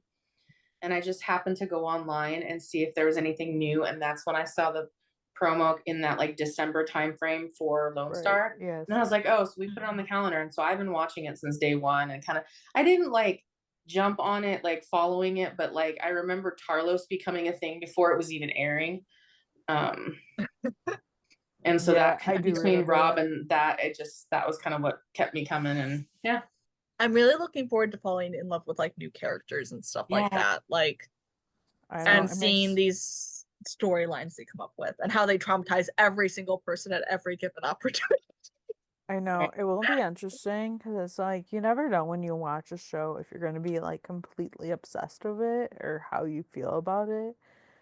Because like okay, this is how I put it in perspective because like I watched 911 like after like a couple weeks into like season 1 I got into it and I liked 911 and I watched it and but I didn't really get into the fandom until Lone Star. Yeah, same here. That's fair.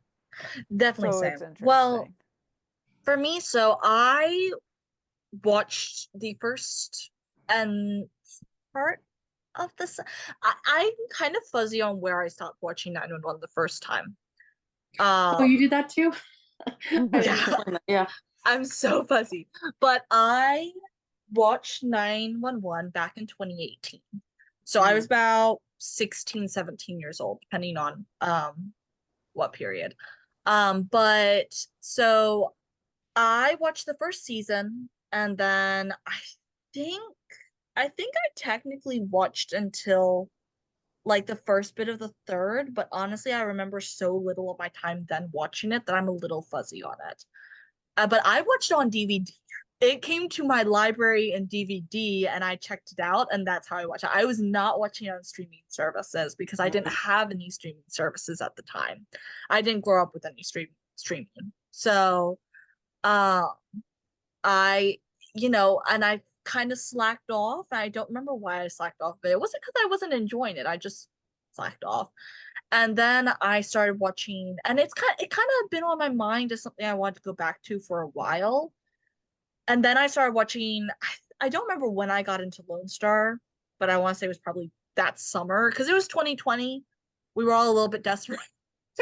So I started watching it, and of course I connected with the fandom. And around that time, I started watching 911 again as well. So, I didn't have a anticipation time for any of them. It was mainly me playing catch up, which, as you all can see by the fact that I'm still watching the episodes as new for season 8 of 901 when they've been out for a couple months. That is something that happens a lot with me. I play catch up on everything. I have FOMO, but just not enough to motivate me to do anything about it. Yeah. 911. I watched the first season of 911 when it was airing. I didn't really nobody at the time drew me into wanting to watch it. I just remember seeing the promos. I'm like, oh, that's cool. I love firefighter type shows. So I started watching in January of 2018 and then watched the first season. And then when it came back, I think at that time I had moved and I didn't have TV, so I wasn't watching it. And then a friend of mine moved into the area, and she's like, "Oh yeah, I really love this series." Because I remember us getting back into, so it's probably like mid season 2. I started watching it again. Yeah. And then kind of went back and rewatched season 1 and 2. And then I think I got a good deal on the first 2 seasons, or the first 3 seasons on Apple to buy the season. So I think I own the first 3, and now I think 4 of 911 on Apple, which is nice because then there's no commercials. Yeah. I mean, Yeah. I own the first, I think I own the second season on Amazon. So I also have no commercials. And I feel like I own another season, or at least a few other episodes. I don't know. But I don't know.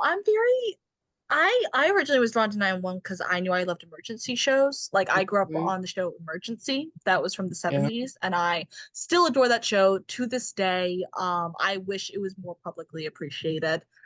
Y'all should go watch it if you haven't already. But anyhow, it's pretty great. So that's what drew me to it. But I didn't follow actors or anything at the time, so hell, I do not know.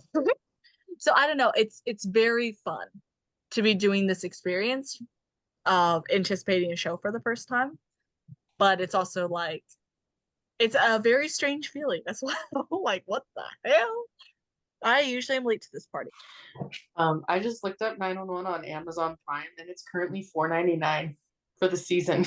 First season. Serious? Oh, I Oh, want to go hell buy yeah. it because, like, I was just thinking in my head, man, I kind of want to like go buy shows because then, like, when you like travel and you're like on a plane, Mm-hmm. you can watch You can that. Like, download them. Yeah. Yeah, you can yeah, watch them. Yeah, even though, you can also do it with renting too, but if you're gonna rent it, you might as well just buy it. I know. Especially on a That's show my we thing. already know we love. I'm Right. just I will sometimes, like, if I know I'm probably gonna like something, I will just go ahead and buy it because, like, if you rent it, you have to watch it within, I think it's like 30 Yeah. days or something like that. And I'm Mhm. just and the like, moment that you start to watch it, it's 48 hours too. So yeah, Yeah. yeah. So Limits I'm you. just like, Yeah. at that rate, you might as well just like own it. And I'm just like, Mm-hmm. because there are times where, like, like I mean, there are times when, like, I'm like, yeah, that would be great. Because, like, when you travel, you can, like, on your Hulu, you can download episodes, but not every episode you can download, not necessarily. Kind of depends how the seasons are set up. Like, if it's an airing season, you might not be able to. So sometimes I'm yeah, like, maybe I'll just like buy the seasons for like that purpose. yeah. I mean, yeah, I don't know what they do with currently airing. I will say though that the ads on Hulu annoy me enough that I would I would buy it on Amazon to avoid it. But also if you can get the entire season at a good deal later on, then that's the point. I can put up with a few ads. But yeah, I don't know. Okay, I will be looking into the whole Amazon thing though, because Oh yeah, if you need Yeah. That's that's crazy. that's a good deal. season 2 is $5.99 and season 3 is $6.99. So I think I'll be buying that this month. Yeah, Wow. honestly, me too. Season 4 is currently not like listed as like you have to buy each episode. But the rest of the seasons, it seems like they're I'll look up some other really shows. low. Season 5, $8.99, 6, $9.99, season 7, $10.99, season 8. Wow. Season 8's full price, but that makes sense because it's still airing.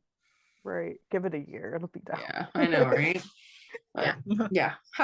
You did just a little dive. Yeah, no, it's like, wow, that's good. Yeah, so I'm looking forward to seeing where 911 goes with the new franchise show. And curious how they're gonna try and play this Doc Odyssey series into it. It's really neat when they do try to bring in shows that aren't what you wouldn't think are connected, and then somehow they end up being connected. You're like, oh, okay, so that's kind of the timeline for this series then. Right. Yeah. So I'm looking forward to it. We'll see what happens when we see it. So Yeah, for sure. well, thank you guys so much for joining and listening to us. Be sure to subscribe to the podcast wherever you get your podcasts. You can find us on our website at 911lsroundup.com. You can also follow the podcast on our socials on Facebook, Twitter, Instagram, Threads, and TikTok at 911LS Roundup. And be sure to join our Discord server. The link is in the description of this podcast and also on our website. You guys can follow me, Katie, at For Love of Charlos on TikTok, Instagram, and Threads. You guys can follow me, Grace, at RunRatha911 on Instagram and Threads. And you can follow me, EJ, at EJ8302 on Instagram and Threads. Bye. Bye. Bye.